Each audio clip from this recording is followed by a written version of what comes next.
Terima kasih atas kesempatan. Perkenalkan, kami dari kelompok 9. Di sini saya atas nama Brili Giselanes dengan NIM 22024069. Di sini kami akan mempresentasikan Artificial Intelligence algoritma C45. Dalam era digital ini, data menjadi aset penting bagi organisasi untuk memahami pola, tren, dan perilaku. Klasifikasi adalah salah satu metode analisis data yang sangat penting, terutama dalam bidang data mining dan pembelajaran mesin, karena memungkinkan kita untuk mengelompokkan data berdasarkan kategori atau label tertentu.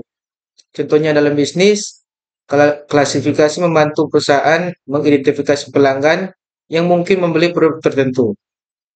Algoritma C45 adalah sebuah algoritma pohon keputusan yang dikembangkan oleh Ross Quinlan pada tahun 1993. Algoritma ini merupakan pengembangan dari algoritma ID3 atau iteratif Dichomeser 3 dengan penambahan beberapa fitur yang membuatnya lebih kuat dan fleksibel. Algoritma C45 secara otomatis memilih atribut terbaik untuk membagi data menggunakan metrik gain ratio, sebuah pendekatan yang meningkatkan akurasi pohon keputusan dan mengurangi bias pemilihan atribut yang memiliki banyak kategori. Konsep dasar, entropi dan gain. Entropi, entropi mengukur ketidakpastian atau informasi dalam data. Semakin rendah entropi, semakin homogen atau jelas data tersebut. Information gain dihitung untuk mengukur seberapa banyak ketidakpastian yang berkurang ketika data dibagi berdasarkan atribut tertentu. Gain ratio untuk mengubah bias terhadap atribut dengan banyak kategori. C45 menggunakan gain ratio yang merupakan rasio dari information gain terhadap jumlah pemisahan yang dilakukan atribut tersebut. Formula entropi dan gain. Entropi H dalam kurung S sama dengan P log 2 PI. Information gain S, A sama dengan H dalam kurung S. Di mana S adalah kumpulan data, A adalah atribut, dan SV adalah subset data berdasarkan nilai atribut. Langkah kerja algoritma C45. Yang pertama, menghitung entropi setiap atribut. Ini menggunakan formula entropi pada masing-masing atribut. Yang kedua, menghitung information gain dan gain ratio. Dari nilai entropi, hitung information gain dan gain ratio untuk setiap atribut. Yang ketiga, memilih atribut terbaik sebagai root node. Atribut dengan gain ratio tertinggi dipilih sebagai root node pohon. Yang keempat, membagi dataset berdasarkan atribut. Data kemudian dibagi berdasarkan nilai atribut yang terpilih sebagai root. Yang terakhir, mengulangi proses untuk subset. Langkah-langkah di atas diulang untuk setiap subset hingga semua atribut terpilih atau memenuhi kriteria terminal node. Dataset contoh cuaca. Deskripsi dataset. Dataset cuaca ini berisi informasi mengenai faktor-faktor seperti outlook atau cuaca, temperatur atau suhu, humidity atau kelembaban, dan wind atau angin. Target yang ingin diprediksi adalah apakah aktivitas play dapat dilakukan atau tidak.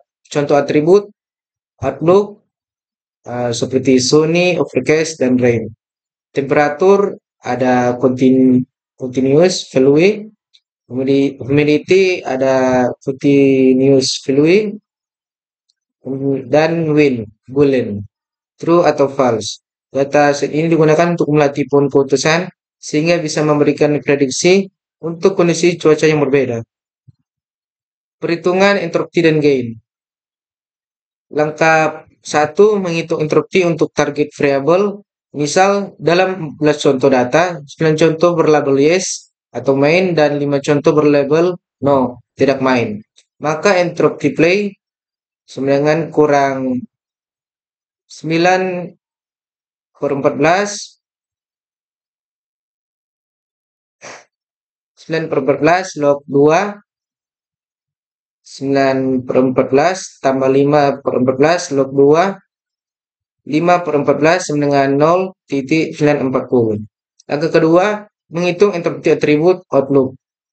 Berdasarkan atribut outlook, hitung entropti untuk nilai sunny, overcast, dan rain, kemudian hitung gain ratio dan atribut ini. Contoh hasil dari dataset atribut dengan gain ratio tertinggi mungkin adalah outlook. Nilai gain ratio dan entropti untuk atribut lain juga dihitung dan dibandingkan. Perkenalkan, nama saya Innova Devran dengan NIM 2004072. Di sini saya akan melanjutkan penjelasan teman saya. Diagram pohon keputusan hasil. Yang pertama, root node atau outlook. Outlook adalah root dari pohon dengan 3 cabang yang mewakili nilai sunny, overcast, dan rain. Yang kedua ada cabang dan daun pohon keputusan. Setiap cabang memiliki nilai atribut yang sesuai. Misalnya, jika outlook adalah overcast, maka hasil langsung adalah yes. Yang ketiga, visualisasi pohon keputusan.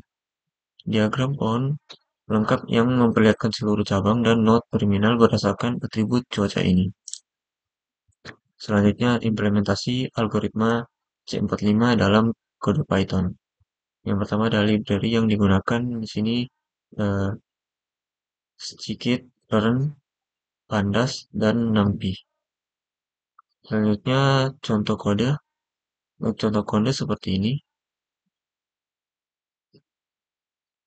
Selanjutnya ada hasil. Untuk hasil sini model pohon keputusan siap untuk prediksi berdasarkan cuaca. Selanjutnya kelebihan dan kekurangan. Untuk kelebihan, yang pertama menangani atribut kontinu. Yang kedua tidak memerlukan proses khusus untuk missing values. Yang ketiga, pohon yang dihasilkan cukup optimal untuk banyak dataset. Lalu sini untuk kekurangan, yang pertama rentan terhadap overfitting pada dataset yang kecil. Yang kedua, waktu komputasi tinggi pada dataset yang besar. Lalu yang ketiga, kurang efisien pada atribut dengan banyak kategori unik. Kesimpulan, algoritma C45 memberikan solusi yang sangat baik untuk masalah klasifikasi yang memerlukan interpretasi yang jelas dan akurat. Algoritma ini menjadi pilihan yang populer di dunia akademik dan industri karena fleksibilitas dan kemampuan dalam menangani berbagai jenis data. Algoritma C45 telah membuka jalan bagi algoritma yang lebih maju untuk random forest dan gradient boosting. Ini menunjukkan bahwa konsep dasar dari C45 tetap relevan dan menjadi dasar dari perkembangan algoritma klasifikasi yang lebih canggih di masa depan. Oke, terima kasih. Sekian penjelasan dari kelompok kami. Terima kasih.